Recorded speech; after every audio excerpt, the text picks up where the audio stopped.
I'm going to go to every road game, no matter what, like whether I'm playing or not. No one saw this coming, not the fans, not the media, not even some of her closest teammates. Out of nowhere, a shockwave just tore through the basketball world. Caitlin Clark, the unstoppable force who turned the WNBA into must-watch television and dragged the Indiana Fever from obscurity into sold-out arenas, might be ready to walk away from the game entirely. This isn't a rumor you can ignore. The reactions are immediate and explosive. Fans are panicking, the league's executives are scrambling, and social media is on fire. Was this the result of a brewing locker room feud, relentless pressure from critics, or something so personal that even her inner circle never saw it coming? This isn't just about losing a player, it's about losing the most marketable, game-changing star the league has ever had. If she walks now, the ripple effect will hit every corner of the sports world, shake the league's foundation, and rewrite the future of women's basketball in ways nobody is ready for. And the real reason behind it? That's the part you need to hear. Caitlin Clark isn't just another name on the roster, she's the heartbeat of the Indiana Fever. The player who dragged a struggling franchise out of a 7-year playoff drought and put them back on the national stage. Her rookie season was nothing short of historic, averaging 19.2 points, 8.4 assists, and 5.7 rebounds per game, numbers most veterans can't touch. But her impact was never limited to the scoreboard. From the moment Indiana called her name as the #1 draft pick, ticket sales exploded by over 400%, forcing the Fever to abandon small arenas in favor of packed houses at Gainbridge Fieldhouse every single night. Television ratings that once limped along suddenly shattered records, with over 1 million viewers tuning in whenever she played, and some matchups pulling more than 2 million, numbers women's basketball had never seen. Corporate America rushed to cash in, pouring millions into sponsorships designed around her image, transforming her from a rookie into a marketing powerhouse in less than a year. In months, she accomplished what decades of league campaigns couldn't. She turned the WNBA into must-watch entertainment. She wasn't just lifting her team, she was reshaping the league's entire future. But now, with rumors swirling about her walking away, the question isn't just what happens to the Fever without her, it's whether the WNBA can survive losing the one player who made it impossible to ignore. The WNBA's rise over the past year isn't just a sports story, it's the Caitlin Clark effect. Every sold-out arena, every merchandise record, every sponsorship boom can be traced directly back to her arrival. Yet the league structure hasn't caught up to the reality she created. Under the current salary cap, even the most valuable player in women's basketball maxes out at around $250,000 a year, a fraction of what her presence generates for the league in ticket revenue, television contracts, and global exposure. Her rookie deal, locked in under standard WNBA rules, ties her to the Indiana Fever through team options and restricted free agency, giving her almost no leverage to renegotiate or move freely. For stars in other leagues, frustration can mean a trade, a contract restructure, or a quick jump to a higher-paying team. But in the WNBA, the system is a cage built to keep players in place. That's the hidden cost of her fame. She's not just playing under immense public pressure, she's doing it within a business model that can't reward her anywhere near her true worth. It's a system negotiated years before anyone imagined one rookie could transform the entire league's economy, and now the gap between what she gives and what she gets has never been more glaring. Behind the roar of the crowds and the sold-out arenas is a truth few fans ever see. Caitlin Clark is carrying a weight that goes far beyond her stat line. Every game is a test of endurance, not just physically but mentally, because every pass, every missed shot, and every offhand comment is dissected in real time, amplified by social media, and spun into headlines. The pressure doesn't fade when the buzzer sounds. It follows her into every interview, every public appearance, and every private moment. That relentless spotlight has her looking at options that might once have seemed unthinkable. Overseas leagues in Europe, Turkey, Russia, and Spain are offering contracts that dwarf WNBA salaries, along with perks like luxury housing, first-class travel, and fewer media demands.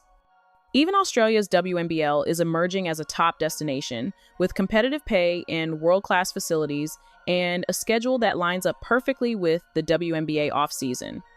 For a player of Clark's caliber, those leagues aren't just a paycheck upgrade. They're a chance to play the game at a high level without the same crushing grind that comes with being the face of an entire league. The thought of that freedom on and off the court is becoming harder for her to ignore. The numbers don't lie. Caitlin Clark's value to the WNBA stretches into the millions every single year, not as projections or hype, but in cold, measurable reality. She's the reason arenas are full, the reason television ratings keep breaking records, and the reason sponsors are lining up with open checkbooks. Yet, inside the league, her paycheck remains a fraction of that worth, locked behind a rookie contract designed more to protect teams than to empower players. Those team options and restricted free agency clauses might look like business as usual on paper, but in practice, they trap her in a system where she can't test her value, can't force a trade, and can't negotiate for the payday she's earned. It's a deal signed before she ever took a WNBA court, and now it feels more like a cage than a contract. Meanwhile, the league reaps the benefits: record merchandise sales, skyrocketing sponsorships, and an entire brand revival built on her name while she watches the biggest rewards flow everywhere but her own bank account. For any other rookie, it might be just part of the grind. For Clark, who has single-handedly rewritten the league's place in the sports world, it's a daily reminder that the system wasn't built for someone like her. By the summer of 2025, Caitlin Clark wasn't just the Indiana Fever's star, she was their identity, the symbol plastered across every ticket, commercial, and highlight reel. Inside the organization, entire departments shifted their focus to the Clark era, from marketing and sponsorship teams to media relations. But when one player becomes the gravitational center of an entire franchise, the balance inside the locker room changes. Team chemistry can get fragile, and questions about whether leadership truly understands how to manage both her minutes and her mental load start to creep in. Every headline, every television ratings spike, every sponsorship announcement is a reminder that she isn't just part of the Fever, she is the Fever. That kind of responsibility demands not just elite skill, but political savvy, emotional intelligence, and constant resilience. And while she's been delivering all of it, the grind has her wondering if staying in this role means sacrificing too much of herself. For the first time, the thought of stepping back, not because she can't handle the game, but because the game keeps taking more than it gives, is starting to feel real. By 2025, Caitlin Clark had become more than a star athlete. She was the benchmark for what women's basketball could be, the living proof that one player could transform an entire sport's visibility and value. But as her fame exploded, so did her awareness of the machine she was operating inside.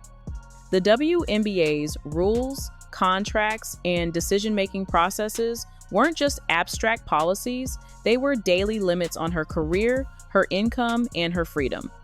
She could see exactly how league leadership set the tone, how opportunities were controlled, and how little space existed for elite players to shape their own futures. Outside the league, the sports world was shifting fast. Sponsorship money was pouring into women's sports globally, new leagues were expanding, and media coverage was reaching audiences once thought impossible. Through her massive social media following, she now had direct access to millions of fans without the league as a middleman. The endorsement deals on her table weren't just side income, many were worth more than her WNBA salary, offering both financial security and creative control. For the first time, she had real alternatives, and that raised a dangerous question for the league. Why should she keep playing under outdated restrictions when the world outside offers more money, more freedom, and more power? By mid-2025, Caitlin Clark wasn't just a player, she was the crown jewel of women's basketball, the face every network wanted on screen and every sponsor wanted in their campaign. Her presence on the court was electric, but it also magnified the pressure in ways most athletes never experience. When she thrived, the league's image soared. When she stumbled, even slightly, questions about the sport's future dominated headlines. That meant endless obligations beyond the game: corporate events, youth clinics, charity galas, photo shoots, halftime interviews, and constant travel. Cameras followed her everywhere, from airports to restaurants to family gatherings, turning even her private life into public content.